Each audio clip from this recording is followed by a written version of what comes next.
ETEC Brasil, Escola Técnica Aberta do Brasil, técnico em serviços públicos. Alunos e alunas do curso técnico em serviço público, meu nome é Leonardo Mira Marques. Nós estamos começando mais uma matéria. Hoje nós vamos estudar prestação de contas. É uma matéria que, para quem já viu a responsabilidade fiscal, um pouco lá do direito tributário e administrativo, a gente já vai ter uma noção maior do que ela é e como ela se encaixa em todo o nosso curso, em toda a nossa matéria. Bom, inicialmente é importante nós destacarmos sobre o dever de prestar contas. Quem tem esse dever de prestar contas? Primeiro, vamos iniciar falando sobre o dinheiro público. O dinheiro público, como nós já vimos lá no direito tributário, ele é um dinheiro pertencente à sociedade, ao poder público, que por meio dos seus agentes, são responsáveis pela sua guarda, sua arrecadação e aplicação conforme a legislação e o interesse público. O motivo e a finalidade ele deve ser demonstrado e comprovado à sociedade por meio de boa-fé e transparência. Ou seja, o dinheiro todo que é guardado, arrecadado e aplicado, ele deve ser bem utilizado. Como nós vimos lá na Lei de Responsabilidade Fiscal, toda essa gestão ela deve ser transparente, ela deve ser demonstrada por meio de balanços, sites, diários oficiais, para garantir essa transparência. E é lógico, sempre primado na boa-fé. Essa demonstração e essa comprovação, ela é formalizada por meio do quê? Por meio da prestação de contas. É ela que demonstra toda essa transparência e boa-fé. E está lá, e é um item que é exigido lá na Constituição Federal de 88, certo? Onde que nós vamos ver esse tópico, esse assunto sobre a prestação de contas? Lá no artigo 70 da seção 9 da Constituição Federal, da fiscalização contábil, financeira e orçamentária. O artigo 70 diz: a fiscalização contábil, financeira, orçamentária, operacional e patrimonial da União e das entidades da administração direta e indireta, quanto a, olha aqui pessoal, legalidade, legitimidade, economicidade, aplicação das subvenções e renúncia de receitas, será exercida pelo Congresso Nacional mediante controle externo e pelo sistema de controle interno de cada poder. Parágrafo único. Prestará contas qualquer pessoa física ou jurídica, olha que importante, qualquer pessoa física ou jurídica, pessoal, pública ou privada, que utilize, arrecade, guarde, gerencie ou administre dinheiros, bens e valores públicos, ou pelos quais a União responda, ou que em nome desta assuma obrigações de natureza pecuniária. Então, pessoal, o artigo 70 ele já dá uma noção ampla de todo esse sistema de prestação de contas e fiscalização, que caberá ao Congresso Nacional mediante controle externo e pelo controle interno de cada poder. Ou seja, cada poder tem o seu sistema de controle interno, auditorias, controladorias internas que irão fiscalizar a forma da gestão e da arrecadação dos seus recursos e, externamente, o Congresso Nacional. E ainda diz que a prestação de contas, o dever, é de qualquer pessoa física ou jurídica, ou seja, eu ou uma empresa, uma instituição, uma fundação, uma autarquia, pública ou privada, pode ser do Estado como pode não ser do Estado, que utilize, arrecade, guarde e gerencie dinheiros e bens e valores públicos, certo? Pelos quais, aqui no caso, está a União, mas também na Constituição dos Estados vai estar lá, recursos dos Estados, ou na Lei Orgânica do município, dos municípios, que responda em nome desta e assuma obrigações de natureza pecuniária. É muito importante vocês lerem a Constituição e dar uma olhada nesse capítulo todo e no artigo 70 e parágrafo único. Como nós vimos, a obrigatoriedade de prestar contas, ela decorre tanto da Constituição quanto também da legislação infraconstitucional, ou seja, as legislações que estão abaixo da Constituição. Estende-se aos responsáveis por dinheiro, bens e valores públicos da administração direta, autárquica, como eu disse, empresas públicas e sociedades de economia mista e fundações instituídas ou mantidas pelo poder público, ou seja, as autarquias, as fundações, as empresas públicas e a sociedade de economia mista também têm esse dever de prestar contas, certo, pessoal?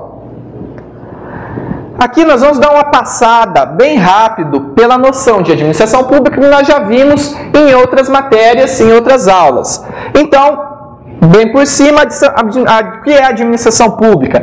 É a gestão, aquela gestão, ter aquela noção de gestão de bens e interesses da coletividade na esfera dos 3 níveis de governo, compreendida por órgãos que representam o Estado na consecução do bem comum. Administração pública direta. Lembra que nós vimos lá? O que é administração pública direta? É o conjunto formado pela somatória de todos os órgãos públicos, todas as secretarias, todos os ministérios, certo? Em uma estrutura administrativa, ou seja, em uma única estrutura administrativa. Tudo ali juntinho, centralizado, certo, pessoal? Pertence à administração direta todas as entidades federativas, ou seja, União, Estados, Distrito Federal, territórios e municípios. Exemplo de administração pública direta na federal, o Gabinete da Presidência da República e os seus ministérios. Já na esfera estadual, é a governadoria ou a do Distrito Federal ou a dos estados e as suas secretarias estaduais. No âmbito municipal, nós temos o Gabinete das Prefeituras e as suas secretarias municipais. E, em um exemplo, também nós temos os tribunais e as casas legislativas. Vamos agora para ver a administração pública indireta. Vamos relembrar. É aquela constituída por pessoas jurídicas autônomas, ou seja, fora da pessoa Estado. Elas são autônomas, elas têm autonomia, são criadas por meio de lei específica pelo Estado para tal finalidade. Nos exemplos nós temos lá, que está até no Código Civil, autarquias, fundações públicas, empresas públicas, sociedades de economia mista. A organização da administração pública federal, ela está disciplinada lá no Decreto-Lei número 200 de 25 de fevereiro de 1967. Esse Decreto-Lei, como vocês podem ver, ele é antes da Constituição, porém, ele foi recepcionado por ela e ele está em pleno vigor. O controle da administração pública, ele vai ter por objetivo verificar, analisar e examinar pela própria administração, por outros poderes ou por qualquer cidadão da conduta gerencial conforme os modelos planejados. Ou seja, a noção que nós temos que ter desse controle da administração pública, o objetivo que ela tem, é verificar, analisar e examinar tanto pela administração pública quanto por outros poderes ou por qualquer cidadão. Eu, você, qualquer pessoa pode fazer esse controle da administração pública, sim. E se achar alguma irregularidade, pode denunciar ao Tribunal de Contas, ao Ministério Público, ao Legislativo, certo? Analisando a conduta gerencial conforme os modelos instituídos.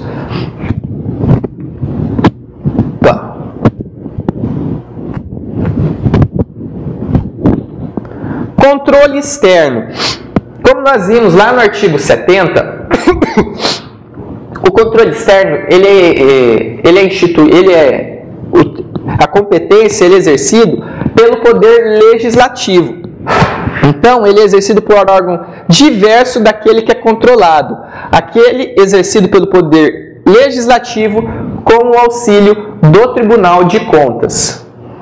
Como nós vimos lá no artigo 70 da Constituição Federal, o controle externo ele é exercido pelo Poder Legislativo, certo? E a própria Constituição determina com o auxílio do Tribunal de Contas. Então, o controle externo é aquele exercido por um órgão diverso daquele que é controlado. O executivo, ele tem o seu controle interno. Quem faz o controle externo? Aquele que está fora, ou seja, o legislativo. O judiciário, ele também faz uma espécie de controle externo, porque ele também pode controlar no momento que você aciona o Ministério Público fiscalizando alguma conta, também é uma forma de controle externo. Ou seja, é aquele exercido por órgão diverso e exercido pelo Poder Legislativo com o auxílio do Tribunal de Contas. É a regra e é o que está lá na Constituição. Como nós vimos também, temos o controle interno, como o próprio nome diz, internamente, dentro do órgão, dentro da instituição, da entidade. É realizado pelo próprio órgão sobre as suas pessoas e atividades de cada poder. Ou seja, o legislativo tem o seu controle interno, o executivo tem o seu controle interno e o judiciário também tem. Cabem a eles se estruturarem e terem as pessoas responsáveis por esse controle, as suas auditorias, as suas controladorias, certo? Um exemplo, a União tem a CGU, que é a Controladoria Geral da União. No Mato Grosso do Sul, aqui, nós temos a AGE, que é a Auditoria Geral do Estado, certo? Eles são os órgãos de controle interno desses entes. O controle interno ele é uma importante forma de apoio ao controle externo. A própria Constituição destaca isso, certo? Que o controle interno ele vai prestar um serviço de apoio à atividade realizada pelo controle externo. E lá no artigo 74, nós vamos ver como é essa forma, aqui ó, está até destacando, forma integrada sistema de controle interno. Então, artigo 74 lá da Constituição Federal. Os poderes legislativo, executivo e judiciário manterão de forma integrada sistema de controle interno com a finalidade de... E aqui vamos ler só para vocês terem uma noção, depois vocês pegam, leem de novo, estudam, tentem entender para ter uma noção maior do tema. Inciso 1. Avaliar o cumprimento das metas previstas no plano plurianual. Lembra lá na Lei de Responsabilidade Fiscal, nós estudamos sobre o plano plurianual? Então, o sistema de controle interno vai analisar se está sendo cumprido aquilo que foi previsto lá no plano plurianual. A execução dos programas de governo e dos orçamentos da União. Cabe ao controle interno ver se está ocorrendo aquele cumprimento das metas. Inciso 2. Comprovar a legalidade e avaliar os resultados quanto à eficácia e à eficiência da gestão orçamentária, financeira e patrimonial nos órgãos e entidades da administração federal, bem como a aplicação de recursos públicos por entidades de direito privado. Inciso 3. Exercer controle das operações de crédito, avais e garantias, bem como dos direitos e haveres da União. E o inciso 4. Apoiar o controle externo no exercício da sua missão institucional, aquilo que a gente viu anteriormente lá. Parágrafo 1º. Os responsáveis pelo controle interno, ao tomarem conhecimento, olha que importante, pessoal, de qualquer irregularidade ou ilegalidade dela, darão ciência ao Tribunal de Contas da União, sob pena de responsabilidade solidária. Tá lá no parágrafo 1º. Os responsáveis pelas contas. Quem que são os responsáveis pelas contas públicas? Conforme o artigo 93, lá do Decreto-Lei número 267, ele dispõe que quem quer que utilize dinheiros públicos terá de justificar seu bom e regular emprego na conformidade das leis, regulamentos e normas emanadas das autoridades administrativas competentes. Ainda lá no artigo 80 do mesmo decreto, ele consigna que os órgãos de contabilidade inscreverão como responsável todo ordenador de despesa, o qual só poderá ser exonerado da sua responsabilidade após julgadas regulares suas contas pelo Tribunal de Contas. Ou seja, o ordenador de despesa, aquela pessoa designada para ordenar despesas, vamos supor o governador do estado, ele já é um ordenador de despesas nato. Porém, ele tem esse poder, conforme o sistema da administração pública, de designar pessoas para ordenar despesas, porque ele sozinho não vai conseguir ordenar despesa de toda uma máquina pública. Então, ele delega competências a vários servidores, a vários funcionários. E essas pessoas são os ordenadores de despesas, são designados a ordenar despesas, autorizar as despesas, a realização dessas despesas. Ao momento que ele é designado, ele tem o dever de prestar contas das contas das despesas que ele faz. Ele só vai deixar de ser ordenador de despesas, só vai ser exonerado da sua responsabilidade após ter as suas contas julgadas regulares pelos tribunais de contas. Tá bom, pessoal? Parágrafo 1º, lá do artigo 80 do Decreto-Lei 200. Ordenador de despesas é toda e qualquer autoridade de cujos atos resultem emissão de empenho, autorização de pagamento, suprimento ou dispêndio de recurso da União ou pelo qual esta responda. Esse é o conceito de ordenador de despesas. O ordenador de despesas, salvo conivência, não é responsável por prejuízos causados à Fazenda Nacional decorrentes de atos praticados por agente subordinado que exorbitar das ordens recebidas. Outro parágrafozinho aqui. Se um agente subordinado exorbitar das ordens do ordenador de despesa, aquele ordenador, lógico, não vai ser responsável pelos prejuízos, e sim o agente que cometeu o erro. Continuando sobre os responsáveis pelas contas, o artigo 64, lá da Lei 4.320 de 64, lembra que nós vimos lá também já, que fala que é sobre a estrutura financeira, o direito financeiro, ela também define quem é o ordenador de despesas. Então, lá no artigo 64 nós temos outra definição. E no artigo 70, parágrafo único da Constituição Federal, ela destaca que o dever de prestar contas é uma obrigação de quem trabalha com recursos públicos, tá, pessoal? Ou seja, de quem exerce poder em nome da coletividade. Então, quem exerce esse poder em nome da coletividade tem que prestar conta do que faz. Seja patrimonialmente, financeiramente, contabilmente, ele deve demonstrar, deve dar aquela transparência para a sociedade do que foi realizado com o dinheiro público, com o bem público. Os responsáveis, eles serão relacionados nas prestações de contas por todo exercício financeiro, salvo se eles tiverem sido nomeados ou exonerados durante o exercício. Porém, como nós relembramos lá, a responsabilidade dele só acaba depois de julgadas contas regulares pelo Tribunal de Contas. Pessoal, só destacar que lá na nossa apostila, ela ainda é utilizada a Instrução Normativa número 57 de 2008, tá? Só que ela já foi alterada pela Instrução Normativa TCU número 63 de 2010. Então, onde vocês lerem na apostila citando a Instrução Normativa 57, vocês atualizem para a Instrução Normativa número 63. Vai ser disponibilizado lá no nosso ambiente virtual a Instrução Normativa 63 para vocês lerem e compararem e ver a mudança, tá? E aí lá o artigo 10 da Instrução Normativa 63, ela tem a seguinte redação: serão considerados responsáveis pela gestão os titulares e seus substitutos que desempenharem durante o período a que se referirem as contas as seguintes naturezas de responsabilidade, se houver dirigente máximo da unidade jurisdicional. Então, quem é considerado responsável pela gestão?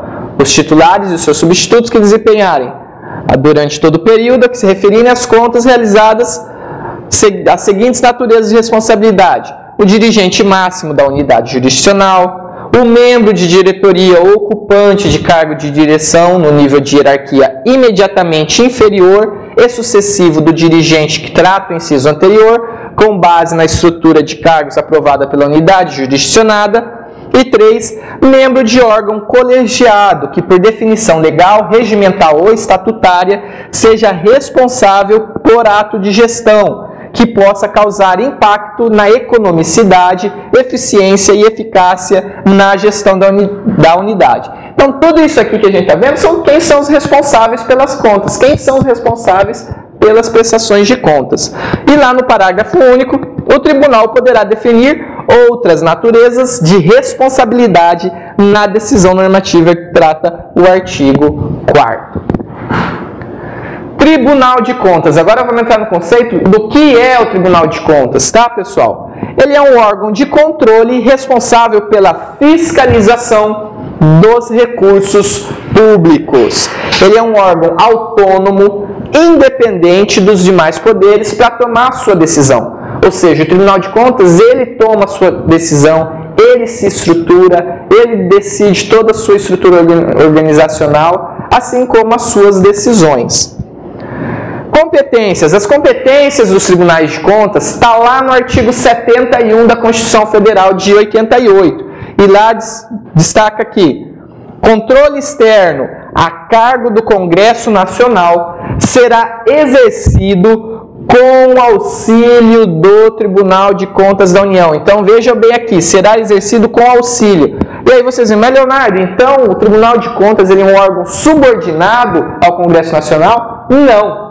Ele é um órgão instituído pela Constituição Federal, assim como o Ministério Público, certo? É um ente autônomo que exerce uma função de auxílio ao Congresso Nacional na fiscalização dos recursos públicos. Ele é um órgão técnico da fiscalização dos recursos públicos. E nos seus incisos, ali do artigo 71, fica estabelecida as suas competências. Veremos quais competências. E aí nós vamos só ler, tá, pessoal? Aí depois vocês dão uma estudada mais atenciosa em cada inciso. Apreciar as contas prestadas anualmente pelo Presidente da República, mediante parecer prévio, que deverá ser elaborado em 60 dias a contar do seu recebimento. Nós vamos ver lá para frente sobre esse parecer prévio e essas contas anualmente apresentadas pelo Presidente.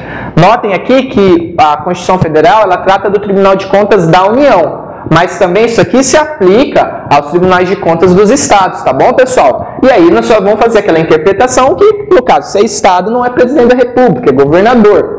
Se é município, vai ser o prefeito, tá bom? Julgar as contas dos administradores e demais responsáveis por dinheiros, bens e valores públicos da administração direta e indireta, incluídas as fundações e sociedades instituídas e mantidas pelo Poder Público Federal, e as contas daqueles que derem causa à perda, extravio ou outra irregularidade de que resulte prejuízo ao erário.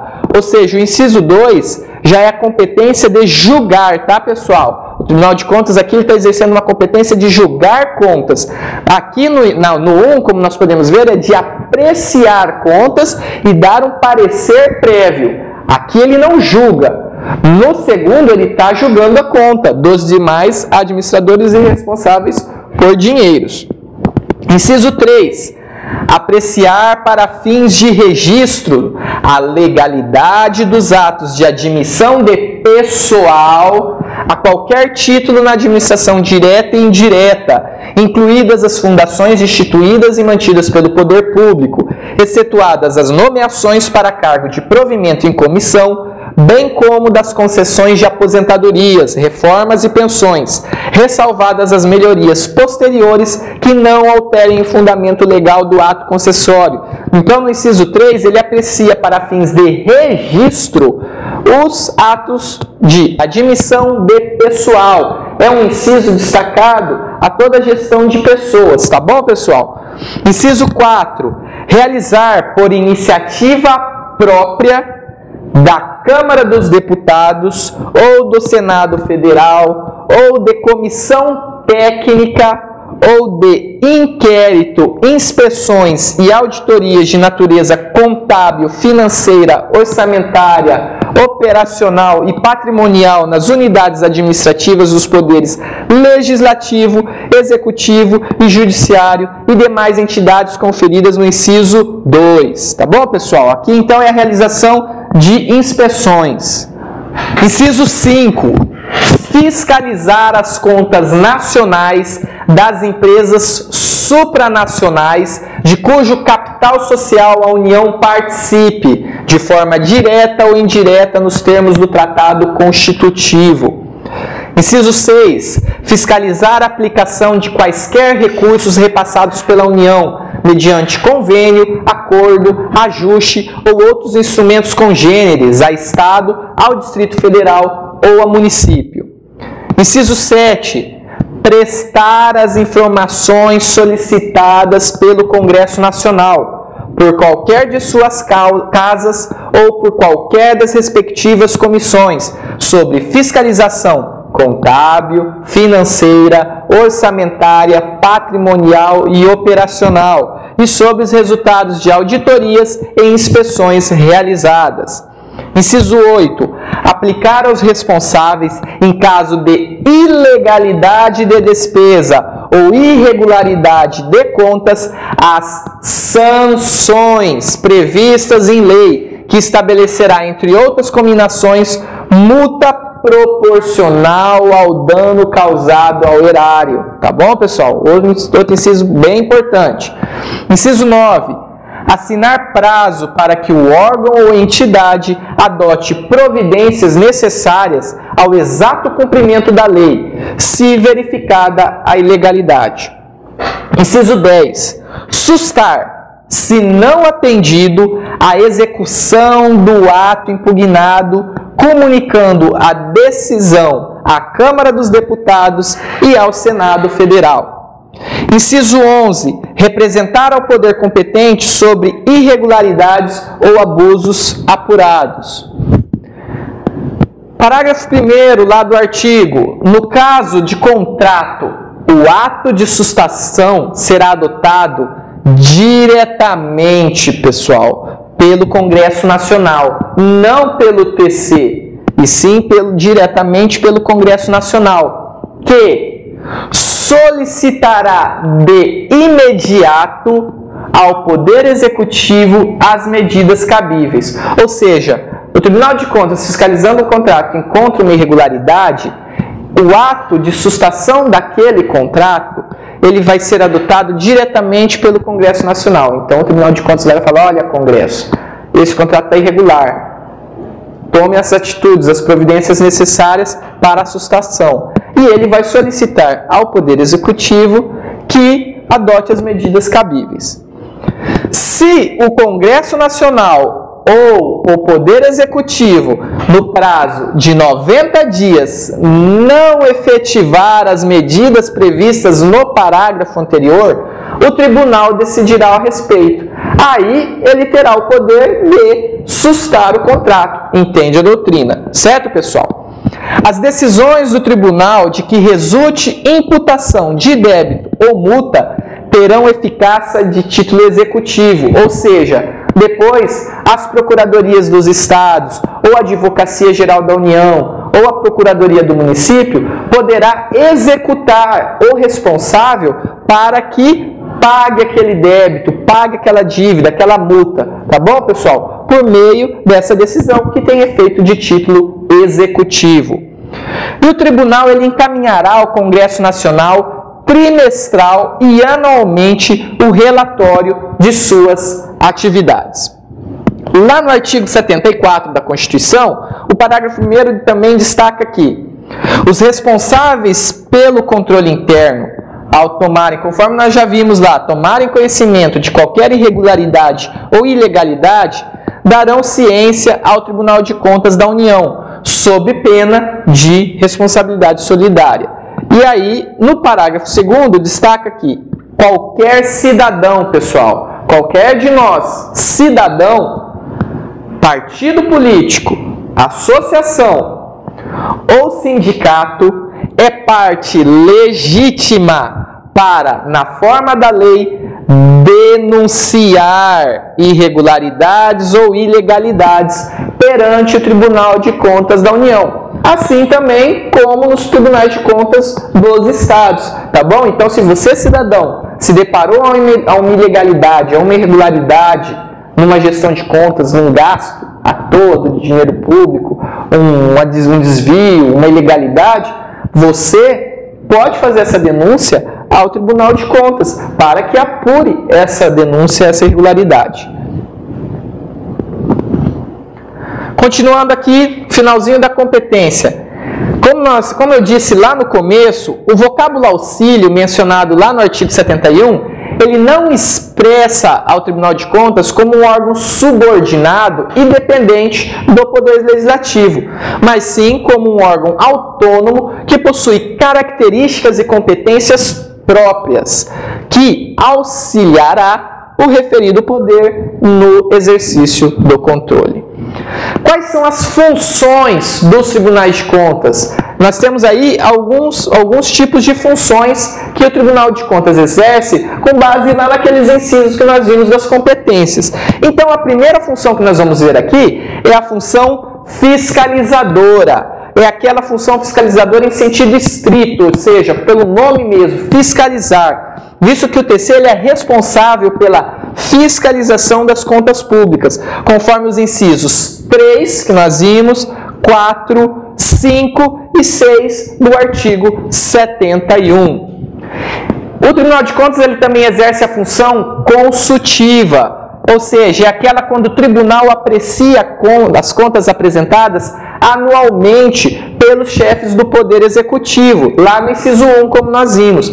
Ali, o tribunal ele vai analisar e dar o seu parecer. E destaca-se aqui que esse parecer ele é meramente opinativo, ou seja, o Tribunal de Contas ele faz a sua análise técnica e vai dar o seu parecer. Esse parecer meramente opinativo quer dizer que ele não vincula, ele não obriga o Poder Legislativo a aplicar aquela decisão acerca das contas apresentadas em auxílio ao Congresso Nacional. Porque, como nós vimos lá, o Congresso Nacional ele tem a responsabilidade de julgar as contas anuais do Presidente da República, assim como a Assembleia Legislativa tem competência de julgar as contas anuais do governador do Estado e as câmaras municipais do prefeito municipal.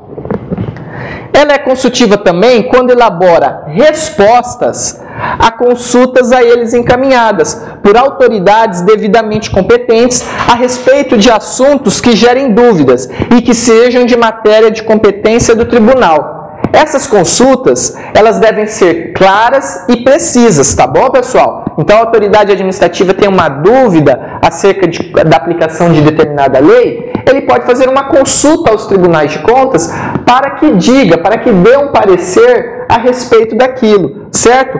Não podendo se referir a um caso concreto, tá bom? Isso, ele não pode ver que está acontecendo um caso ali e usar aquilo para fazer uma consulta. Tem que ser um caso abstrato, um caso genérico, certo? E sim a aplicação da norma diante de determinado fato.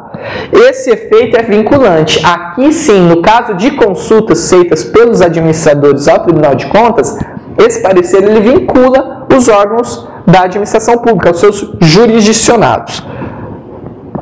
Outra função do Tribunal de Contas é a função jurisdicional. É aquela que nós vimos lá no inciso 2, que tem aquela palavrinha lá no início, julgar. Ou seja, lá no inciso 2 do artigo 71, ele vai se referir à competência do tribunal de realizar o julgamento das contas, dizendo o direito. Ali ele vai dizer o direito se está certo ou não a aplicação, a utilização, a gestão do recurso público conforme a lei.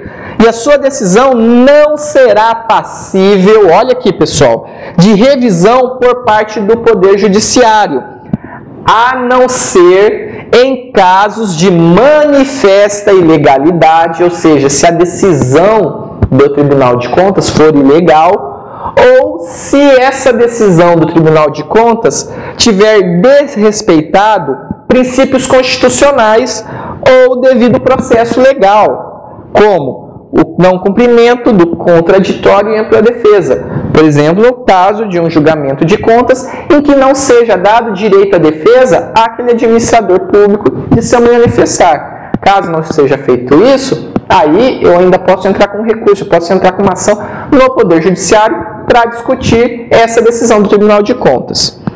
Outra função do TC é aquela função informativa prevista lá no inciso 7 e no 11, onde é realizada quando o Tribunal de Contas tem o dever de responder e atender a qualquer tempo qualquer solicitação encaminhada pelo Congresso Nacional, além de quando o Tribunal representa ao poder competente contra irregularidades ou abusos praticados, alertando a respeito da constatação de tais fatos. Ou seja, o tribunal ele encontra algumas irregularidades e ele vai representar ao poder quanto a essas irregularidades e esses abusos. Então ele está informando, ele está alertando, olha, Poder Legislativo, nós encontramos isso, tome determinadas atitudes, constate tais fatos. Outra função do Tribunal de Contas é aquela função sancionadora. É lá onde nós vimos no inciso 8 as sanções que podem ser aplicadas aos administradores que descumprem as normas. E também está previsto lá na Lei Orgânica do Tribunal de Contas, seja da União, seja dos Estados, tá? Essa função ela se refere às sanções que podem ser aplicadas pelos tribunais. Outra função que nós temos é a função corretiva. Está lá no inciso 9 do artigo 71 da Constituição, tá, pessoal?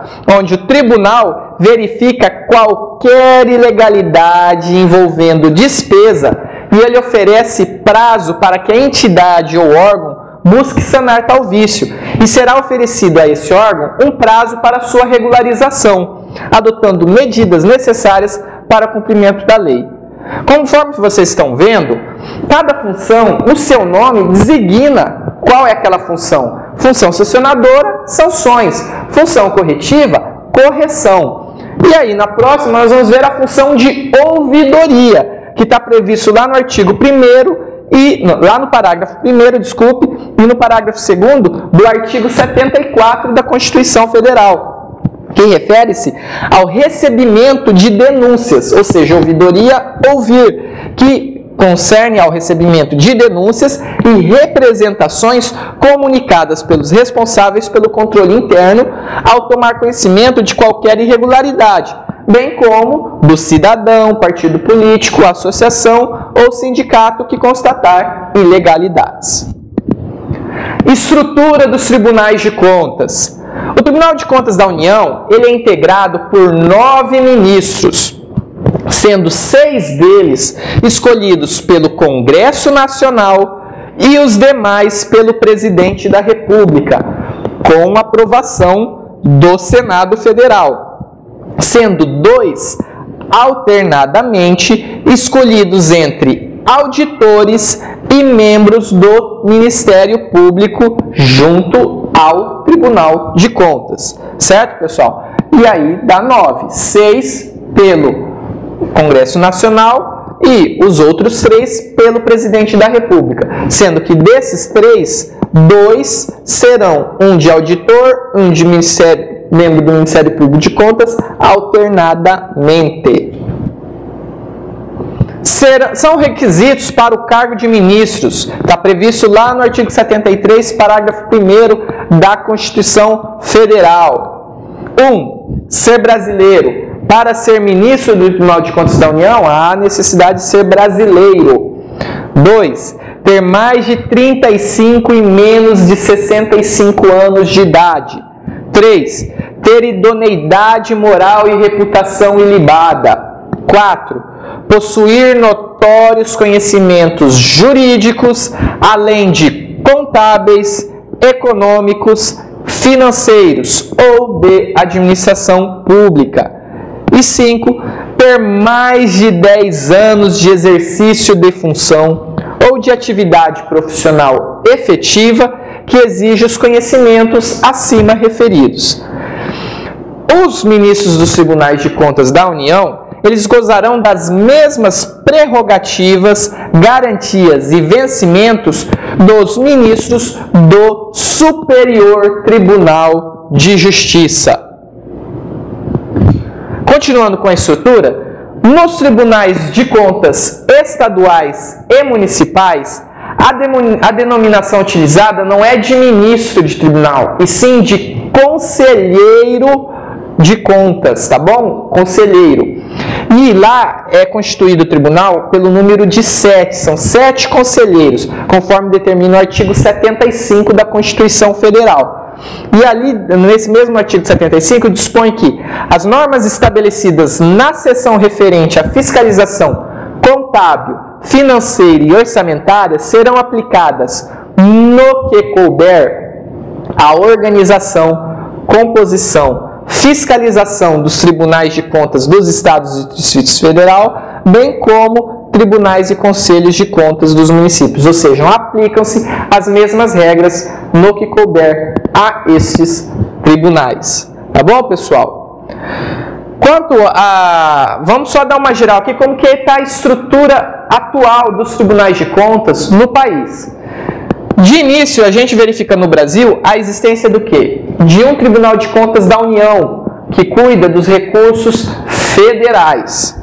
Nós temos 26, hoje nós temos 26 tribunais de contas de Estado, um por Estado, tá bom?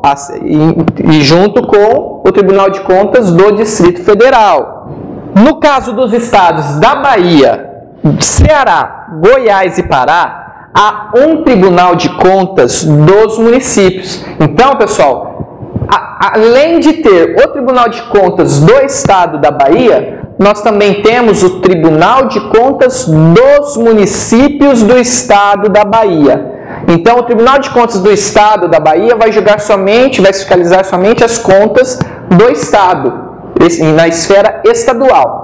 E os tribunais de contas dos municípios do Estado da Bahia vai fiscalizar e julgar as contas dos municípios do Estado da Bahia, certo? É bom ter essa noção e essa diferenciação, principalmente porque também nós temos, no caso de Rio de Janeiro e São Paulo, um Tribunal de Contas do município de Rio de Janeiro e um do município de São Paulo. Então, aí nesses casos nós podemos ter o tribunal, nesse caso nós temos o Tribunal de Contas do Estado de São Paulo, que vai julgar as contas do Estado de São Paulo e dos municípios do Estado de São Paulo, fora o município de São Paulo, que tem um Tribunal de Contas só para ele. Tá bom, pessoal? Então, bom ter essa noção, essa distinção aqui do atual sistema de tribunais de contas no país.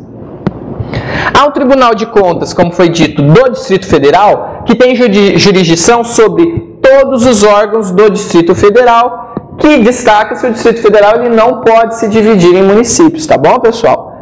De acordo com o parágrafo 4º, artigo 31 da Constituição Federal, é vedada a criação de tribunais, conselhos ou órgãos de contas municipais e que, segundo o entendimento do STF, lá na Ação Direta de Inconstitucionalidade, ADIM, número 154, de 18 de abril de 1990, essa vedação ela só é aplicada aos municípios para a instituição de seu próprio Tribunal de Contas. Então, hoje, desde 1988 até hoje, não pode mais criar tribunais de contas do município, conforme lá o de Rio de Janeiro e o de São Paulo. Porém, esses dois que foram criados antes se mantêm, continuam existindo, porém não podem mais existir tribunais de contas do município.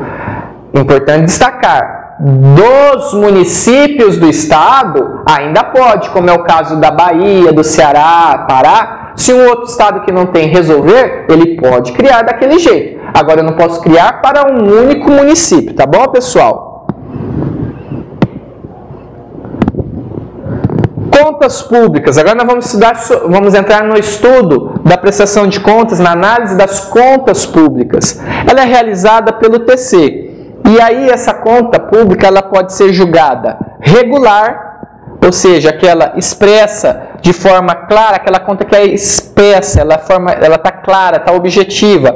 A exatidão dos dados, dos demonstrativos contábeis, a legalidade, a legitimidade e a economicidade dos atos de gestão do responsável são dadas à quitação responsável, ou seja, conta regular, a conta foi julgada regular, está certa, foi conforme a lei, foi aplicada conforme a lei, não houve nenhuma irregularidade, nenhuma ilegalidade.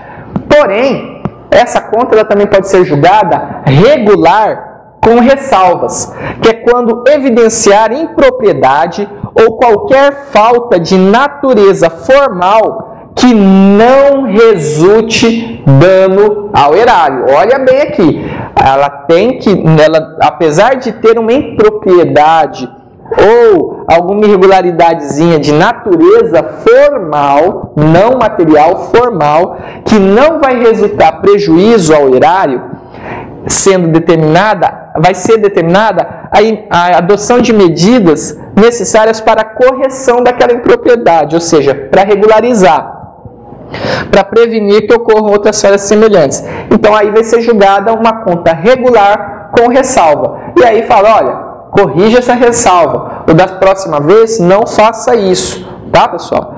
E por último também, a conta pode ser julgada como irregular. E aí o nome já diz, foi julgada irregular, está errado, não pode, tá? As contas serão consideradas irregulares quando forem comprovadas as seguintes ocorrências: omissão no dever de prestar contas, prática de ato de gestão ilegal, ilegítimo, antieconômico ou infração à norma legal ou regulamentar de natureza contábil, financeira, orçamentária, operacional ou patrimonial. Dano ao erário decorrente de ato de gestão ilegítimo ou antieconômico. Ou também quando ocorrer o desfalque ou desvio de dinheiro, bem ou valor público. Também vai ser julgada irregular essa conta. Ou quando houver reincidência no descumprimento de determinação do Tribunal de Contas de que o responsável tenha tido ciência. Ou aquele caso, a conta foi julgada regular com ressalva. Tome determinada atitude, administrador. Não faça mais isso. E aí ele vai lá no ano seguinte, ou ele vai em outra fiscalização e faz a mesma coisa que tinha feito no anterior. Poxa, você fez de novo? Não, agora eu não vou admitir. Agora eu vou julgar irregular essa conta. As contas consideradas irregulares, se houver débito, o tribunal condenará o responsável ao pagamento da dívida atualizada monetariamente, com o acréscimo de juros de mora devidos. E aí, como já foi dito, tá, pessoal? Quem executa para o pagamento é a Procuradoria do Estado, a Procuradoria do Município ou a Advocacia Geral da União, tá? Também será aplicada multa na hipótese de não haver débito, mas comprovada a omissão no dever de prestar contas, bem como a prática de ato de gestão ilegal, ilegítimo, antieconômico ou infração à norma legal ou regulamentar de natureza contábil, financeira, orçamentária, operacional e patrimonial. Então, também vai ser aplicada uma multa na hipótese de, mesmo não havendo um débito, mas havendo uma omissão no dever de prestar contas ou de alguns desses atos, tá, pessoal? Posso aplicar uma multa. Nos casos em que se constatar a existência de dano ao erário, olha aqui, pessoal, ao erário, ao dinheiro público, decorrente de gestão ilegítima ou antieconômica ou desfalque ou desvio de dinheiro, bens ou valores públicos, o Tribunal de Contas realizará a remessa da cópia de toda aquela documentação ao Ministério Público da União. Se for do Estado, ao Ministério Público do Estado, para o ajuizamento de ações cíveis e penais cabíveis. Ação penal, se estiver descumprindo norma do Código Penal, ação civil, no caso de ação de improbidade administrativa, tá bom, pessoal? O artigo 270 do Regimento Interno da Resolução número 246, aqui eu também já atualizei, tá, pessoal? Na apostila está desatualizado, é um outro regimento interno, é outra resolução. Hoje, a que vigora é a Resolução TCU 246 de 30 de novembro de 2011, tá? Que determina aqui, sempre que o tribunal considerar grave a infração cometida, o responsável ficará inabilitado por um período de 5 a 8 anos para o exercício de cargo em comissão ou função de confiança no âmbito da administração pública. Poderá haver sanções não só por parte do Tribunal de Contas, mas também por outros órgãos competentes, no caso de inelegibilidade por parte da Justiça Eleitoral, a lei da ficha limpa. Olha, você fez determinado ato, você foi julgado pelo Tribunal de Contas, vendo aqui e tal, então você vai ser inelegível por determinado período, tá? Você não vai poder se candidatar. Então, é uma outra forma de sanção. Sempre deverá ser observado, tá, pessoal? É importante isso, porque nós vimos lá que é o caso de ser apreciado pelo Poder Judiciário caso aconteça.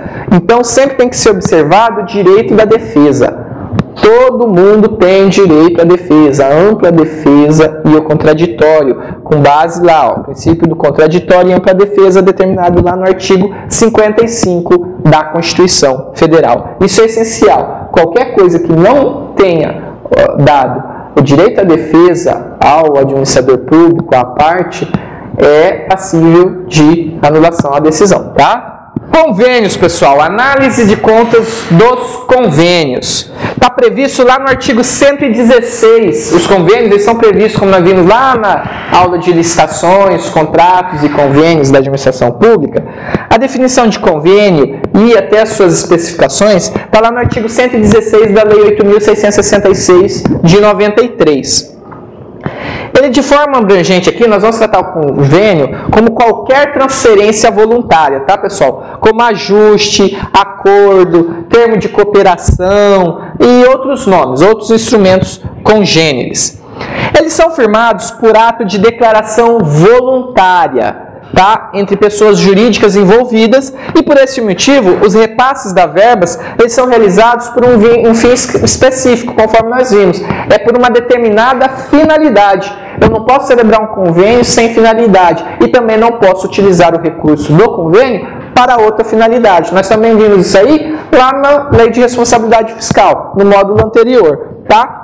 Caso não seja cumprido o fim específico, serão imputadas as devidas responsabilizações e consequente devolução dos valores incorretamente utilizados. Ou seja, no momento que eu prestar contas do dinheiro repassado do convênio, está irregular, usei o dinheiro em finalidade diversa, eu vou ter que devolver aquele recurso, tá?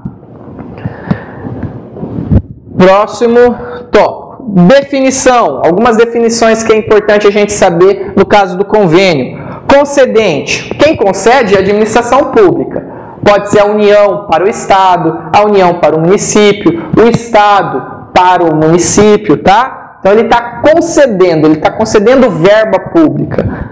Conveniente, conveniente é outra parte, aquela que recebe, tá, pessoal? A administração pode também ser uma administração pública, no caso da União para o município, de qualquer esfera do governo e organizações privadas. Aí pode ser uma instituição sem fim lucrativo, pode ser uma associação de pessoas que possuem portador de alguma necessidade, alguma deficiência, pode ser doação, por exemplo, de professores para determinada instituição educacional que ampara uma determinado tipo de classe de pessoas que tem alguma necessidade, alguma deficiência. Auxílio é a transferência de capital derivada da lei orçamentária destinada ao atendimento a ônus ou encargo assumido pela União, em que somente será concedida para entidade sem finalidade lucrativa. Então, tá bom, pessoal? Vou destacar aqui que no auxílio, ele é uma transferência de capital para entidades sem finalidade lucrativa, tá? Subvenção social é a transferência de capital para instituições públicas ou privadas, aqui nesse caso públicas ou privadas, com caráter social, assistencial ou cultural, sem fins lucrativos e que independe de lei específica, objetivando a cobertura da despesa de custeio, ou seja, de custear determinada entidade, pagamento de pessoal, compra de material, tá? Contribuição. Contribuição é a transferência concedida em virtude de lei para pessoas de direito público ou privado, sem finalidade lucrativa e sem exigência de contraprestação direta em bens ou serviços. Tá bom? Quanto aos convênios, ele está lá na Lei de Responsabilidade Fiscal, lá na Lei Complementar 101/2000, que conceitua as transferências voluntárias, lá no artigo 25. Para efeito desta lei complementar, entende-se por transferência voluntária a entrega de recursos correntes ou de capital a outro ente da federação a título de cooperação, auxílio ou assistência financeira, que não decorra de determinação constitucional, legal ou os destinados ao Sistema Único de Saúde. É o conceito de transferências voluntárias na Lei de Responsabilidade Fiscal. E aí, conforme nós vimos no módulo anterior de Lei de Responsabilidade Fiscal, uma coisa que a gente tem que saber, tem que estar com isso na cabeça sempre, pode estar no nosso dia a dia, numa prova, num concurso, qualquer lugar, os requisitos para receber transferências voluntárias. Se você trabalha num órgão público que transfere recursos a um outro ente por meio de convênio, por meio de uma transferência, no momento que você for fazer aquele checklist da instituição que vai receber, você vai ter que ver se ela completa, se ela tem esses requisitos, se ela possui esses requisitos. E quais são? Eu tenho a existência da dotação específica, meu órgão tem essa dotação específica para ser feita essa transferência voluntária? Tem a previsão no meu orçamento para eu poder passar esse dinheiro para essa instituição? Essa instituição que vai receber os recursos, ela comprovou o pagamento de todos os tributos que ela tem que pagar? Ela comprovou o pagamento de todos os empréstimos que realizou? Os financiamentos, certo? Ao ente que está transferindo. Se eu sou a União, estou transferindo dinheiro ao Estado, o Estado pagou os tributos da União? Ou pagou os empréstimos que ela realizou da União?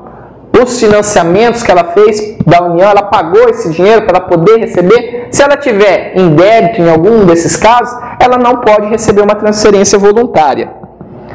Ela prestou conta dos recursos anteriormente recebidos, porque geralmente um Estado não tem só um convênio com a União, o município não tem só um convênio com o Estado, tem convênios na área de educação, na área de saúde, na área de segurança, e eu tenho que prestar conta desses convênios.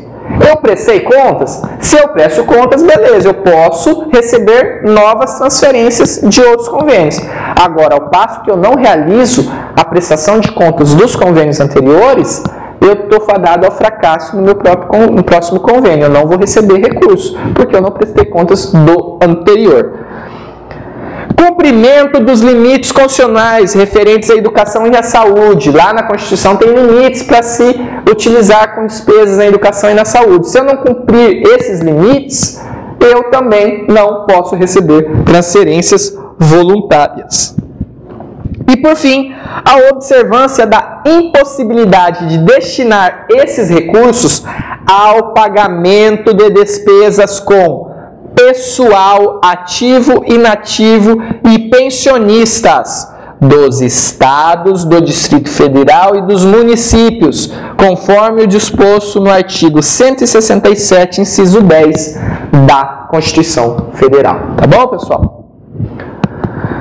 Outras noções que nós temos que ter, que tem ali no convênio, no trâmite de convênio, é que um convênio é a necessidade de ter um projeto básico. E o que é um projeto básico? Projeto básico é o conjunto de elementos necessários e suficientes com nível de precisão adequado para caracterizar a obra ou serviço ou complexo de obras ou serviços, elaborados com base nas indicações dos estudos técnicos preliminares que assegurem a viabilidade técnica e o adequado tratamento do impacto ambiental do empreendimento e que possibilite a avaliação do custo da obra e a definição dos métodos e do prazo de execução. A definição do projeto básico está lá no artigo 6º, inciso 9 da Lei 8.666 de 93.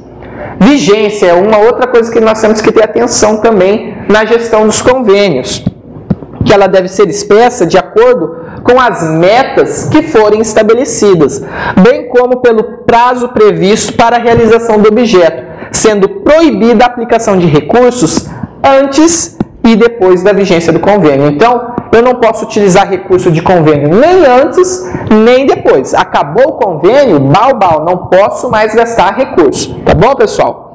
Fiscalização. Aquele que recebe e administra recursos públicos tem o dever de prestar contas. Então, em relação à transferência de recursos federais, caberá ao órgão recebedor dos recursos prestar contas ao órgão repassador, que terá 60 dias para se pronunciar sobre aprovação ou desaprovação das contas, e não ao Tribunal de Contas da União. Aqui, de início, ele vai prestar contas ao ente transferidor. Tá? O TC pode fiscalizar por iniciativa própria esses convênios ou por solicitação do Congresso Nacional, assim como por meio de denúncias de terceiros e representações de autoridade. Prestações de contas anuais, quanto aos convênios. O agente público ele tem o dever de apresentar anualmente ao término de cada exercício financeiro, tá, pessoal? E aí nós também temos as prestações de contas de convênios que não se referem às transferências legais, como na prestação de contas anual, mas a transferências voluntárias, que são os repasses decorrentes do ato de vontade entre as pessoas jurídicas envolvidas. Nós temos também a prestação de contas parcial, que é aquela realizada a cada parcela de recursos transferidos. Ou seja, eu tenho um convênio de 5 parcelas, tá? Então, quando a liberação do recurso ocorrer em 3 ou mais parcelas, no nosso caso aqui, 5 parcelas, a liberação da terceira parcela, ela ficará condicionada, ela só se realizará condicionada à apresentação de contas referente à primeira parcela que foi liberada. Então, eu só vou receber a terceira parcela do convênio a partir do momento que eu prestar contas da primeira parcela. Tá bom, pessoal? Conforme, lógico, o cronograma de execução, que ia ser feito parcela por parcela, tá? Prestação de contas final. Como o próprio nome diz, aquela total dos recursos recebidos ao final do convênio, referente a todas as parcelas. Lá no final do convênio eu vou fazer uma prestação de contas geral. O prazo para essa prestação de contas encontra expresso no próprio termo de convênio, sendo geralmente de 60 dias contados do término da vigência do convênio, se não houver previsão de prestação de contas parcial. Contas anuais na esfera federal, pessoal. E se tratando de presidente da República, lá no artigo 84 da Constituição Federal, diz que compete privativamente, ou seja, somente ao presidente da República, inciso 24, prestar anualmente ao Congresso Nacional, dentro de 60 dias após a abertura da sessão legislativa, as contas referentes ao exercício anterior. Então, nós estamos em 2014, em 2015, após 60 dias da abertura da sessão legislativa, o presidente da República prestará contas do exercício anterior, realizado, nesse caso, pode ser pelo próximo presidente ou pela continuidade do presidente que nós temos hoje. Caso não ocorra a prestação de contas dentro desses 60 dias, após a abertura da sessão legislativa, a Câmara dos Deputados será responsável por proceder à tomada de contas do Presidente da República, porque ele não prestou contas, tá bom, pessoal? Apresentadas as contas, nós vamos lá para o artigo 71 da Constituição Federal, que determina que o controle externo a cargo do Congresso Nacional será exercido com auxílio do Tribunal de Contas da União, ao qual compete. Inciso 1. Apreciar as contas anualmente do Presidente da República, mediante parecer prévio. Como nós já vimos, esse parecer prévio ele é técnico opinativo, tá, pessoal? Não vai vincular, porém ele orienta, ele fala, olha, nós encontramos isso aqui, tá assim, assim, assado, tá regular com ressalva, tá irregular, tal. Porém, técnico opinativo, que deverá ser elaborado em 60 dias do seu recebimento, tá bom? Então, pessoal, o Tribunal de Contas vai receber essas contas apresentadas pelo Presidente da República, o Congresso passa para o Tribunal, a partir desse prazo, tem 60 dias do recebimento para realizar essa apreciação de contas. E aí, lá no artigo 49 da Constituição Federal, está lá, é competência exclusiva do Congresso Nacional. Inciso 9, julgar. Aqui o Poder Legislativo, o Congresso Nacional, vai realizar a atividade de julgar, pessoal, tá? Julgar anualmente as contas prestadas pelo Presidente da República e apreciar os relatórios sobre a execução dos planos de governo. Então, se algum dia alguém perguntar quem que julga aqui no nosso país, e você falar, é o Poder Judiciário? Não é só o Poder Judiciário que julga. Conforme a Constituição Federal, no seu artigo 49, inciso 9, o Poder Legislativo ele tem a competência de julgar as contas prestadas pelo Presidente da República, assim como a Assembleia Legislativa julga as contas do governador do Estado. Tá bom, pessoal? Em se tratando de outros administradores e demais responsáveis, conforme lá no artigo 71, inciso 2 da Constituição Federal, o julgamento quem realiza, conforme nós já vimos lá na função jurisdicional, é realizada pelo Tribunal de Contas, tá? Esse processo aí é realizado o chamado processo, nós temos vários tipos, né? Processo de tomada de contas. O processo de tomada de contas é aquele processo de contas relativo à avaliação da gestão dos responsáveis por unidades jurisdicionadas da administração federal direta. Então, quando é uma pessoa que cuide, que gera recursos públicos de órgãos da administração federal direta, será realizado esse processo de tomada de contas. O processo de prestação de contas, ele é um processo relativo à avaliação da gestão dos responsáveis por unidades jurisdicionadas da administração federal indireta, ou seja, fora da administração direta, e por aquelas não classificadas como integrantes da administração federal indireta. Tá bom, pessoal? Processo de contas ordinárias. O processo de contas ordinárias é aquele processo de tomada ou prestação de contas organizado anualmente pelas unidades jurisdicionadas, destinado a avaliar a conformidade e o desempenho na gestão desses responsáveis. E temos também o processo de contas extraordinárias, que é o caso do processo de tomada ou prestação de contas organizado quando da extinção, liquidação, dissolução, transformação, fusão, incorporação ou desestatização de unidades jurisdicionadas cujos responsáveis estejam alcançados pela obrigação prevista lá no artigo 70, parágrafo único da Constituição Federal. Tá bom, pessoal? O artigo 2º, lá da Instrução Normativa TCU 63/2010, estabelece as unidades que são jurisdicionadas pelo pessoal. Então, aí vocês deem uma lida lá, quais são essas unidades, no caso da União. No artigo 13 da mesma instrução normativa, também tem o rol de documentos necessários para instruir o início dos processos de contas. Não vamos estudar aqui porque é um rol taxativo, então vocês entram lá, vai ter disponibilizado no ambiente virtual essa instrução normativa, e no artigo 13 vocês olham o rol desses documentos. Contas anuais na esfera estadual. Em se tratando de governador de estado, meio que parecido com o caso do federal, o Tribunal de Contas do Estado analisa emitindo o parecer prévio, que também é opinativo e técnico. E a responsabilidade pelo julgamento das contas, conforme eu já disse, será da Assembleia Legislativa, possuindo aquele caráter político, aquele julgamento político, tá bom, pessoal?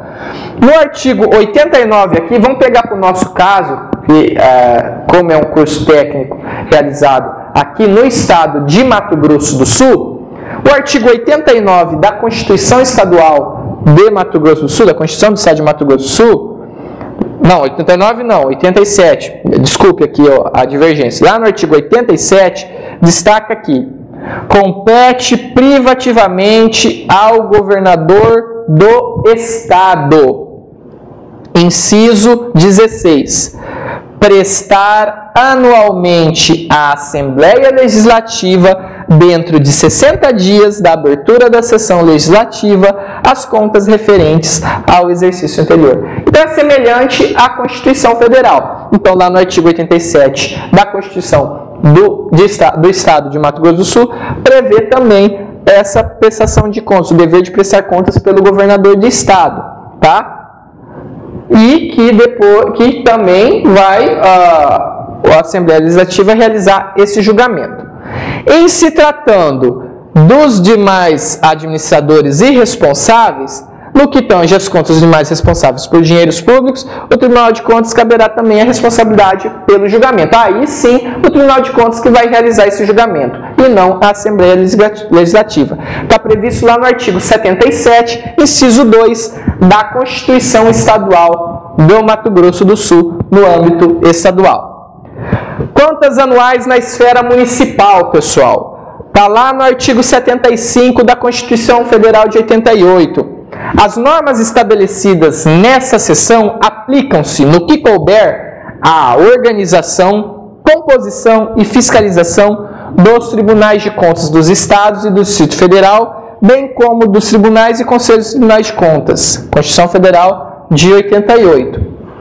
Então, tudo que nós vimos no caso dos estados e municípios também vai ser aplicado à análise das contas na esfera municipal. Agora, o que é importante nós destacarmos aqui, uma exceçãozinha, um caso diferente na esfera municipal, é que, está aqui no parágrafo 2º. Primeiro, só vamos ler o artigo 31 com o parágrafo 1º, e aí nós vamos, no caso, a exceção que está no parágrafo 2º. Artigo 31, lá da Constituição Federal, pessoal. A fiscalização do município será exercida pelo Poder Legislativo Municipal, mediante controle externo e pelos sistemas de controle interno do Poder Executivo Municipal, na forma da lei. Parágrafo 1º. O controle externo da Câmara Municipal será exercido com auxílio dos tribunais de contas dos estados ou do município, ou dos conselhos ou tribunais de contas dos municípios onde houver, conforme nós estudamos naquelas estruturas dos tribunais de contas. Aqui, pessoal, que nós temos que ter uma certa atenção nesse parágrafo 2º do artigo 31 da Constituição Federal. Porque, como nós vimos, o parecer do Tribunal de Contas quanto às contas anuais pelo responsável, pelo presidente, pelo governador, esse parecer ele é meramente técnico e opinativo. No caso do município, ele é também técnico e opinativo, porém, em regra, vai ser aplicado o que foi dado naquele parecer, a opinião do Tribunal de Contas naquele parecer. Ele só vai deixar de ser aplicado por decisão de 2/3 dos membros da Câmara Municipal. Ou seja, só não é utilizado, só não é aplicado o parecer prévio do Tribunal de Contas no caso de municípios, tá bom, pessoal? Por 2/3 dos membros da Câmara Municipal. Vamos fazer a leitura aqui.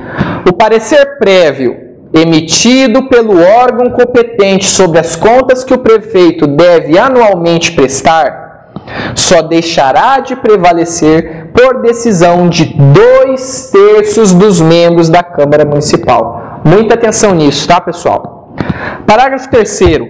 As contas do município ficarão durante 60 dias anualmente à disposição de qualquer contribuinte para exame e apreciação, o qual poderá questionar-lhes a legitimidade nos termos da lei. E lá no parágrafo 4º, como nós vimos, é vedada a criação de tribunais, conselhos ou órgãos de contas municipais. Em se tratando, então, do prefeito municipal, o Tribunal de Contas ele vai emitir o parecer prévio. Continua sendo meramente opinativo e técnico. E quem julga é a Câmara Municipal sob o aspecto político. Porém, conforme o artigo 31, parágrafo 2º da Constituição, o parecer elaborado pelo Tribunal de Contas só vai deixar de prevalecer por decisão de 2/3 dos membros da Câmara Municipal. Somente na esfera municipal, tá bom, pessoal? Muita atenção. No estadual e no federal, quem julga, não tendo vinculação alguma obrigatoriedade nenhuma no parecer, quem julga é o Poder Legislativo mesmo, é a Assembleia e o Congresso Nacional, tá, pessoal? Só na esfera municipal que esse parecer só é derrubado se tiver 2/3 dos votos da Câmara.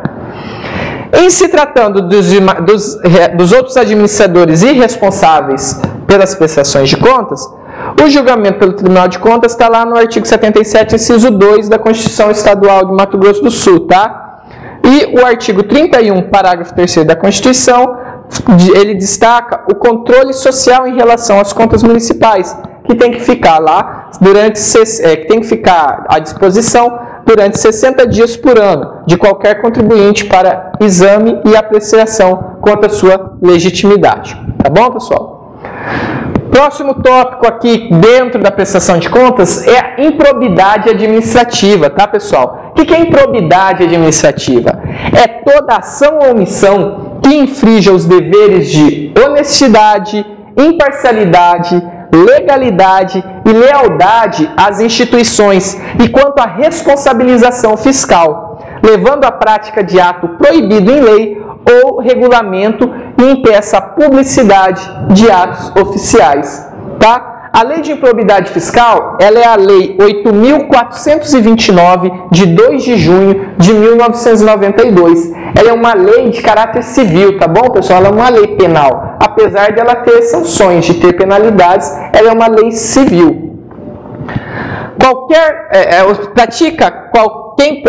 Quem pode praticar o ato de improbidade administrativa? E aí a lei destaca lá, pratica qualquer agente público, servidor ou não, contra a administração direta, indireta ou fundacional de qualquer dos poderes da União, dos Estados, do Distrito Federal, dos municípios, de território, de empresa incorporada ao patrimônio público ou de entidade cuja criação ou custeio o erário haja concorrido ou concorra com mais de 50% do patrimônio ou da receita anual, serão punidos na forma dessa lei. Esse é o artigo 1º caput da Lei 8.429. E lá no parágrafo único, ele destaca que também estará sujeitos às penalidades da Lei de Improbidade Administrativa os atos praticados contra o patrimônio de entidade que receba subvenção. Vocês vejam aqui, entidade, não fala assim entidade pública, pode ser uma entidade privada, que receba subvenção, benefício ou incentivo fiscal ou creditício de órgão público, bem como daquelas cuja criação ou custeio o erário haja concorrido ou concorra com menos de 50% do patrimônio ou da receita anual, limitando-se, nesses casos, a sanção patrimonial à repercussão do ilícito sobre a contribuição dos cofres públicos. E está lá no artigo 1º, parágrafo único. Tipos de atos de improbidade administrativa.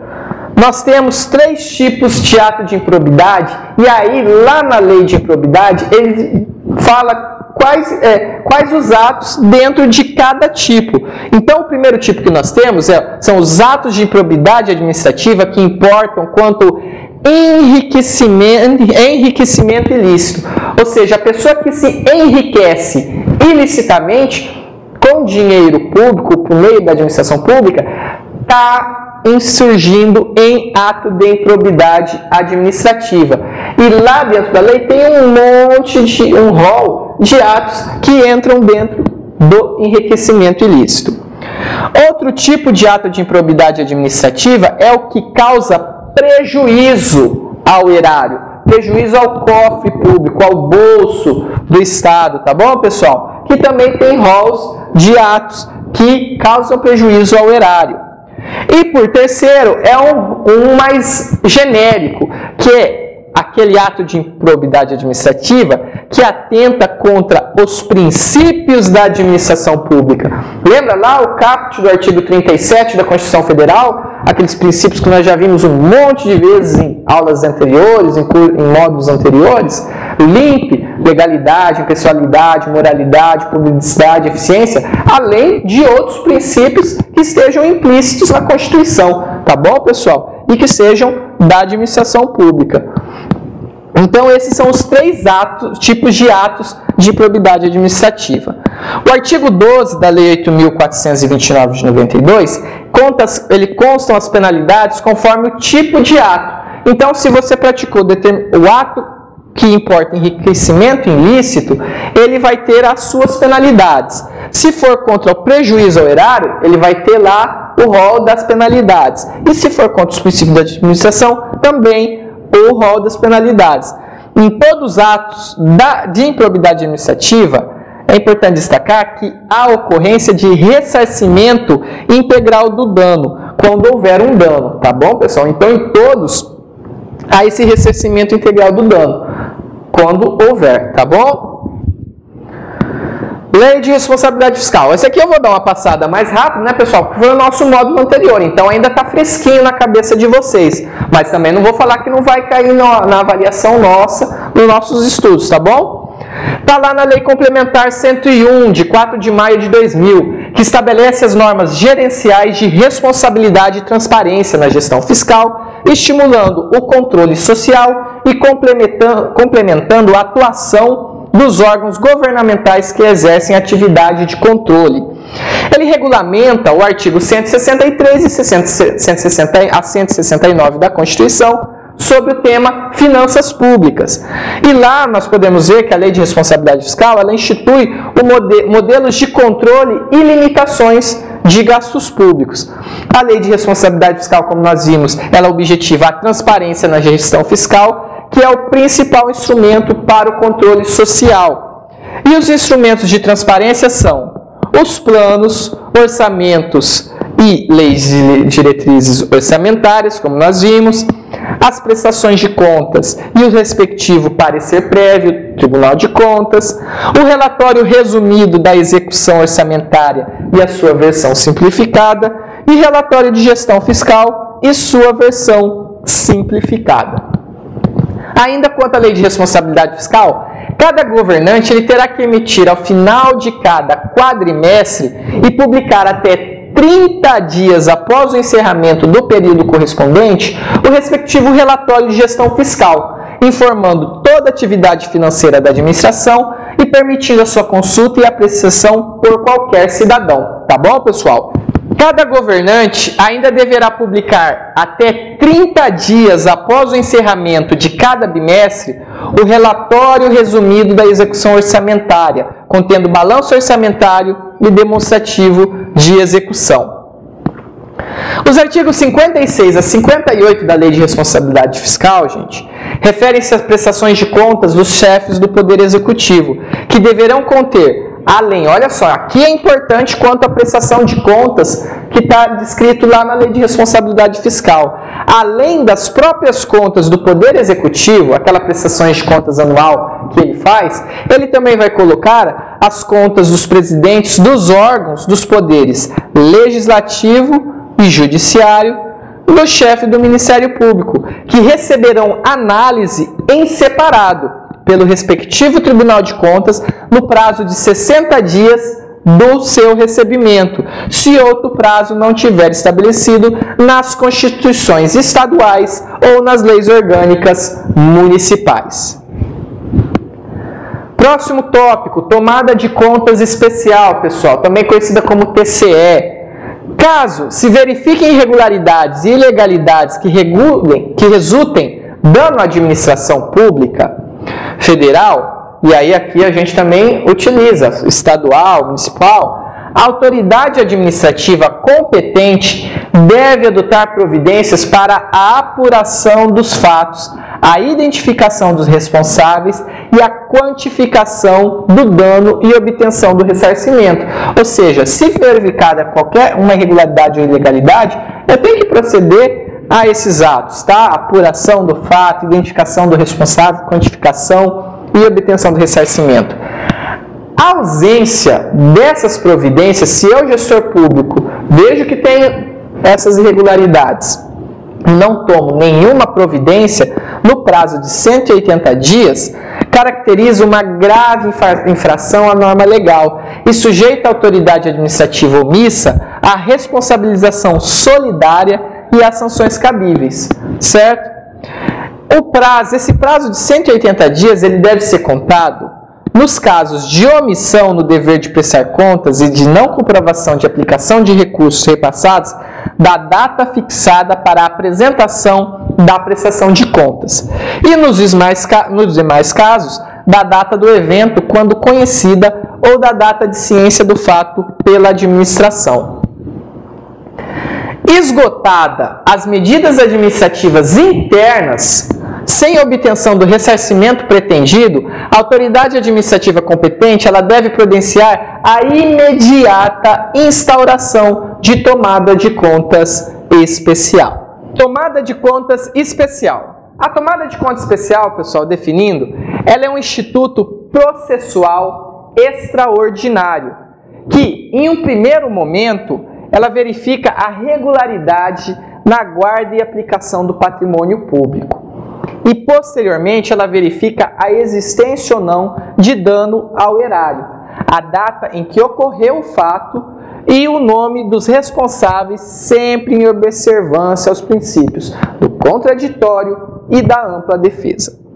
É importante destacar que as tomadas de contas especial ela só poderá ser instaurada após terem sido esgotadas todas as providências administrativas internas, tá bom, pessoal? Para a reparação do dano. Então, primeiro eu tenho que tentar ao máximo internamente resolver e tentar ressarcir esse dinheiro, ressarcir esse dano. Caso eu não consiga, aí eu instauro a TCE. Portanto, só deve ser instaurada como forma de exceção, tá bom? Depois de instaurada a tomada de contas especial, só poderá ser arquivada por meio de pronunciamento do Tribunal de Contas da União, ou mesmo se o responsável quitar o débito durante o processo. A relação dos documentos está lá disposto no artigo 10 da Instrução Normativa número 71/2012, que substituiu a Instrução Normativa 56/2007, que também está lá na apostila ainda. Mas também vou disponibilizar em ambiente virtual para vocês, pessoal, essa Instrução Normativa número 71/2012. E verifica-se na tomada de conta especial a existência de duas fases, a fase interna e a fase externa. Tomadas de contas, fase interna. a um simples procedimento administrativo, movimentado por vontade própria dos que têm a competência para instaurá-la, ou seja, o administrador público e tribunais de contas.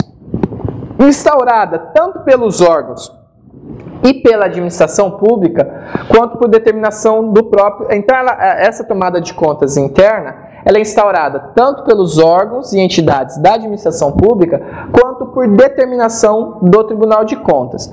Ela objetiva a apuração dos fatos e a identificação dos responsáveis e a quantificação do dano.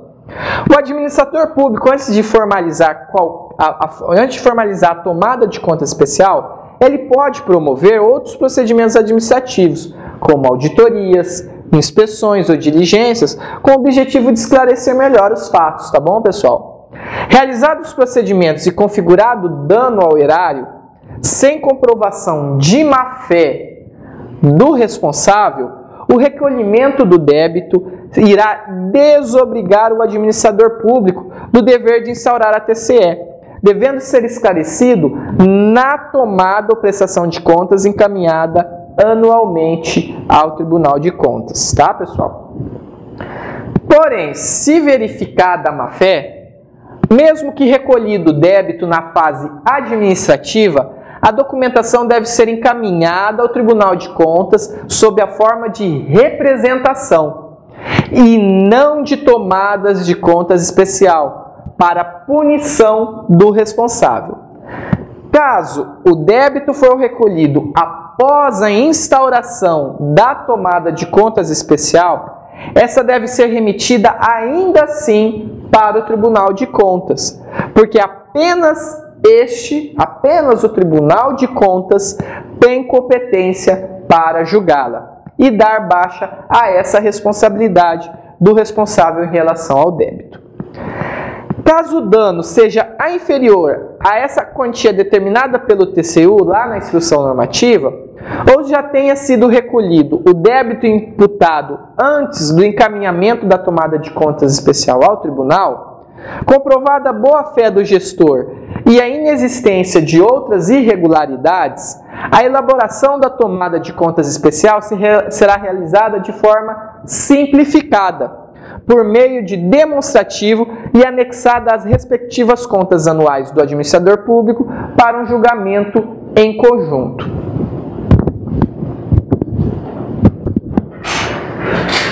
Neste caso, a tomada de contas especial, agora vamos estudar a tomada de contas externa, tá, pessoal? Neste caso, no caso da tomada de contas externa, a tomada de conta especial ela se desenvolve no âmbito dos tribunais de contas, tá? Somente lá no âmbito dos tribunais de contas. Ela será encaminhada às unidades técnicas do tribunal, que adotarão as competências cabíveis, realizando uma análise preliminar mediante o seu conteúdo e verificação de suas peças, no que tange às exigências a que devem atender. Se não estiver conforme a lei, o processo será devolvido ao controle interno. Estando devidamente formalizada, a tomada de conta especial ela será devidamente analisada pelo Tribunal de Contas. Se as contas forem consideradas regulares, será dada essa plena quitação à responsável. Se julgadas regulares com ressalvas, será dada a correspondente quitação, sendo indicadas as devidas ressalvas. E, se julgadas irregulares, será aplicada ao responsável multa de até 100% do valor do débito, pessoal. Se não houver condenação em débito, o tribunal aplicará ao responsável a multa prevista lá no artigo 58, inciso 1 da Lei 8.443 de 92, que é a lei do Tribunal de Contas da União. Próximo tópico agora, finalizando já, matéria sobre os recursos, tópico sobre os recursos. No TCU, há a possibilidade de alteração de ofício de uma decisão, que ocorre quando as câmaras, o plenário ou o ministro relator do tribunal declaram a nulidade de um ato processual, retornando o processo ao relator original, para que os atos que foram declarados nulos eles sejam modificados ou repetidos da maneira correta. E ali entram os recursos. Os recursos eles podem ser interpostos tanto pelo interessado, ou pelo responsável, ou pelo Ministério Público de Contas. A previsão dos recursos ela se encontra lá na Lei Orgânica do Tribunal de Contas da União, a lei, como foi dita, 8.443 de 1992. E está lá no artigo 31. Em todas as etapas do processo de julgamento de contas, será assegurado ao responsável ou interessado a ampla defesa. E o recurso entra dentro dessa ampla defesa, o amplo direito de recorrer, de se defender das alegações feitas. Artigo 32. Da decisão proferida em processo de tomada ou prestação de contas, cabem recursos de: inciso 1, reconsideração. Inciso 2, embargos de declaração. Inciso 3, revisão. Parágrafo único. Não se conhecerá de recurso interposto fora do prazo, salvo em razão da superveniência de fatos novos na forma prevista do regimento. Ou seja, pessoal, em regra, o recurso ele tem um prazo para ser interposto, para ser apresentado. Eu só vou admitir um recurso fora do prazo, salvo em razão de superveniência, ou seja, sejam demonstrados fatos novos, conforme previsto no regimento interno do Tribunal de Contas. Então vamos estudar agora o primeiro tipo de recurso, o recurso de reconsideração, que está previsto lá no artigo 33 da Lei Orgânica do Tribunal de Contas da União, a Lei 8.443 de 92. Artigo 33 da lei. O recurso de reconsideração terá efeito suspensivo, tá, pessoal? O recurso de reconsideração tem efeito suspensivo, suspende a decisão e será apreciado por quem houver proferido a decisão recorrida, na forma estabelecida no regimento interno, e poderá ser formulado por escrito uma só vez pelo responsável ou pelo interessado, ou pelo Ministério Público junto ao Tribunal de Contas, dentro do prazo de 15 dias, tá bom, pessoal? Gravem esses prazos, prazo de 15 dias, contados na forma prevista do artigo 30 dessa lei. Referido recurso pode ser interposto até no prazo de 1 ano, a partir do término do prazo indicado, em caso, como nós vimos lá, de superveniência de fatos novos. Nesse caso, após já decorrido o prazo de apresentação de 15 dias, aparecendo um fato novo, esse recurso, se for apresentado, aí ele não tem mais o efeito suspensivo, tá bom, pessoal? Próximo recurso, embargos de declaração, está lá no artigo 34 da Lei Orgânica do Tribunal de Contas da União. Cabem embargos de declaração para corrigir obscuridade, omissão ou contradição da decisão recorrida. Parágrafo 1º. Os embargos de declaração podem ser opostos por escrito, pelo responsável ou interessado, ou pelo MPTC, dentro do prazo de 10 dias, contados na forma prevista no artigo 30 dessa lei. Os embargos de declaração suspendem os prazos para cumprimento da decisão embargada e para a interposição dos recursos previstos nos incisos 1 e 2 do artigo 32 dessa lei. Ou seja, o Tribunal de Contas deu uma decisão. Essa decisão ela é obscura, ela é omissa ou contraditória, eu posso entrar com um recurso de embargo de declaração. Eu entro com um embargo de declaração. Esse embargo de declaração, ele além de ter esse efeito suspensivo da decisão, ele também suspende o prazo do recurso de reconsideração. Certo, pessoal? Então, ele vai suspender aquele prazo de 15 dias até que seja julgado os embargos de declaração. O outro recurso é o recurso de revisão. Está lá no artigo 35 da Lei Orgânica do Tribunal de Contas da União. Artigo 35. A decisão definitiva, da decisão definitiva, caberá recurso de revisão ao plenário, ou seja, a todos os ministros, sem efeito suspensivo. Olha aqui, nesse caso, o recurso de revisão não tem efeito suspensivo. Interposto por escrito, uma só vez pelo responsável, seus sucessores ou pelo Ministério Público junto ao Tribunal de Contas, dentro do prazo de 5 anos, pessoal. Por isso que ele também não tem efeito suspensivo, né? Porque senão, poxa, pensa, o cara ficar 5 anos sem poder, não tendo efeito aquele julgamento lá, contados na forma prevista do inciso 3, artigo 30 desta lei. E fundar-se-á. Então, o recurso de revisão, ele funda-se, ele tem como base erro de cálculo nas contas, infalsidade ou insuficiência de documentos em que se tenha fundamento a decisão recorrida e na superveniência de documentos novos com eficácia sobre a prova produzida. Parágrafo único. A decisão que der provimento a recurso de revisão ensejará a correção de todo e qualquer erro ou engano apurado.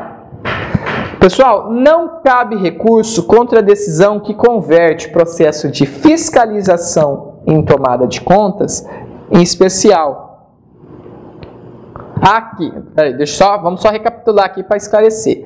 Não vai caber recurso contra a decisão que converter, pessoal, o processo de fiscalização em processo de tomada de contas especial. Por quê? Porque os documentos que serão oferecidos como recurso farão parte das alegações de defesa. Então, nessa hipótese, somente são cabíveis embargos de declaração.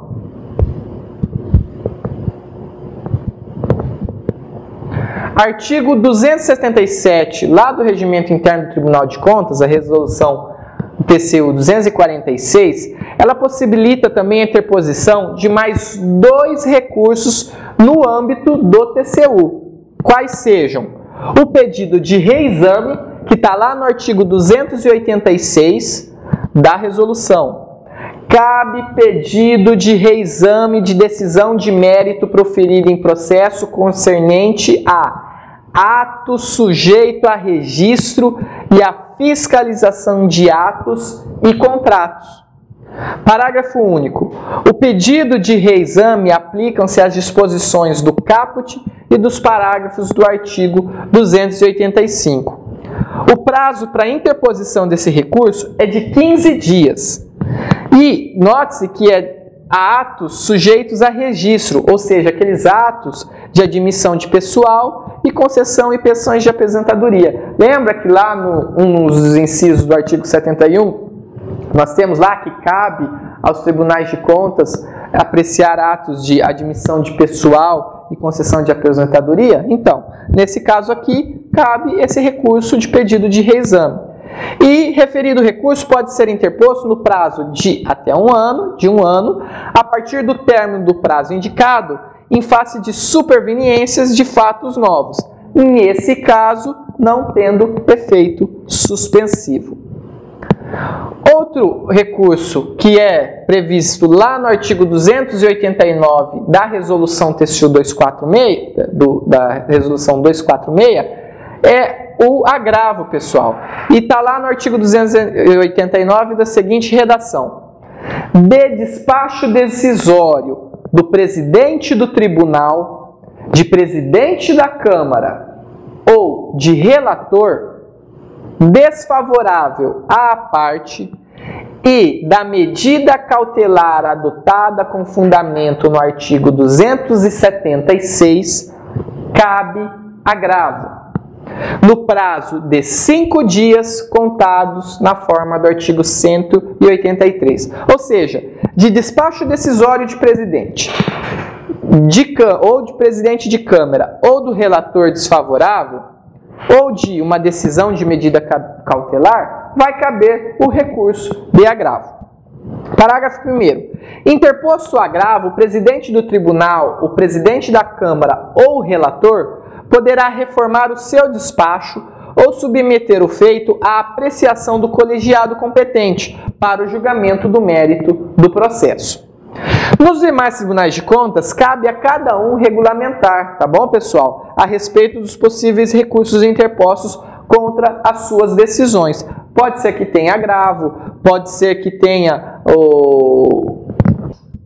o pedido de reexame, tá? Vai depender de cada tribunal de contas, podendo receber nomenclaturas diferenciadas das examinadas anteriormente.